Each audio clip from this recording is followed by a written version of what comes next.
reached. Before I could turn to look out my window passenger side, my uncle quickly shouted, "Don't!" I completely froze. My heart felt like it was beating out of my chest, then completely stopped when I heard a tap, tap on my window. My uncle sped up and was loudly praying in my native language. I didn't know what was going on and thought it was over till our truck suddenly dipped from the bed. My uncle then started saying, "Look at me and don't turn away," over and over. Then I heard it again. Tap, tap, from the window behind me. It was getting hard for me to breathe and I wanted to cry. A minute or two passed and the truck dipped again. My uncle looked around inside. It was quite besides the truck in the road. He looked at me and said, "We will ask your father to do a prayer in the morning, so the evil will forget our faces." I remember curling up on my seat and just staring at the radio, watching the time, listening to my uncle singing an old prayer till we got to my grandmother's house. Okay, so this one is by Finding Alaska.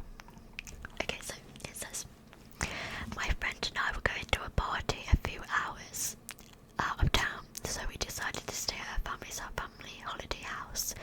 About an hour or so of the party, now 3 hours from home. We arrived around mid-afternoon and it was a winter in a holiday town, so the area was completely empty, no other cars on the street.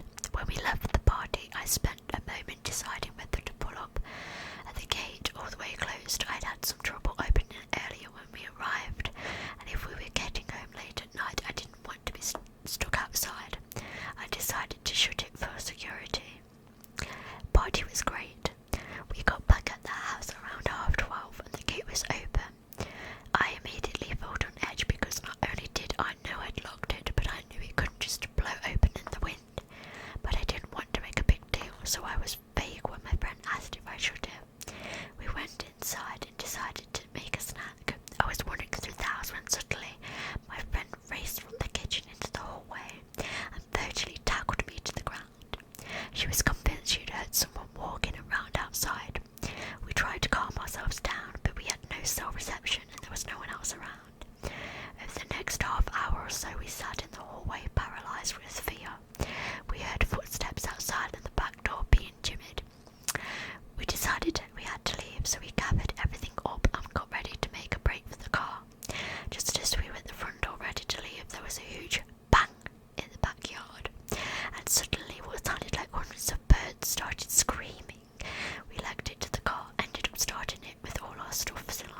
know. It's just weird to me. I don't know about that one. I don't know. I'm gonna do a little bit more, a little bit more. Okay, so we've got some other ones. Okay, so this one is by Spectra, Alabama. I was on vacation in Ithaca. I don't know if I'm pronouncing that right. I apologise, but it looks like Ithaca to me, but I don't know. With my boyfriend at the time, we had literally, I'm talking 10 minutes, just gotten into town and stopped at a suspension bridge near Cornwall's campus. Oh, Cornell's campus, sorry. I'm terrified of heights, and so my boyfriend was coaxing me step by step up the bridge. It was gorgeous, and we stopped in the middle to take a picture. On the side we'd come from, there was a parking lot with steps leading to the bottom of the gorge, but on the far side there were hiking paths with no barrier. A woman walked past us and offered to take a picture for us. We declined, and she smiled and walked quickly to the far side of the bridge, where she smoothly jumped off into the gorge. There was not a second of hesitation. It was almost like she expected the path to keep going. The sound of a person hitting the ground from a jump like that sticks with you. That's really weird. That's very strange.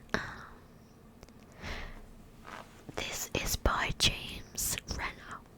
And it says, I'm a journalist and was told this doozy by a woman I interviewed for a true crime story. When this woman was a young girl, say 8 years old, she started to come downstairs at night to tell her father that there was a man in her closet. He tells her there's no such thing as a boogeyman and sends her back to bed.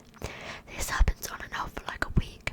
Finally, he gets frustrated and walks her back to the room and says, I'll show you there's nothing in your closet, and goes to open the door. It opens an inch and then you feel someone slam it shut.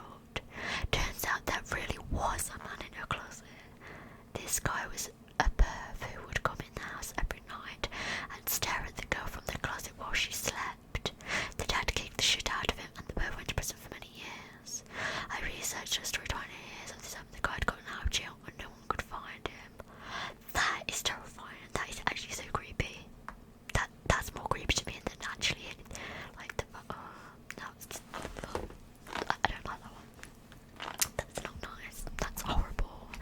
Like imagine, like you think it's nothing or it's just a ghost, but it's actually like someone disgusting. What the fuck? Okay, we'll read this one. This one's quite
across the street and was now slightly crouched down.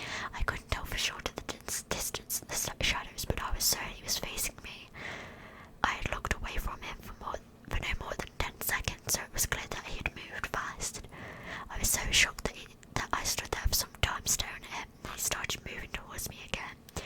He took giant, exaggerated, tiptoed steps as if he were a cartoon character, sneaking up on someone, except he was moving very, very quickly. I like to say at this point I ran or pulled away out my pepper spray, or my cell phone or anything at all, but I didn't. I just stood there completely frozen as a smiling man crept towards me. And then he stopped again, about a car length away from me, still smiling. His smile was still looking to the sky.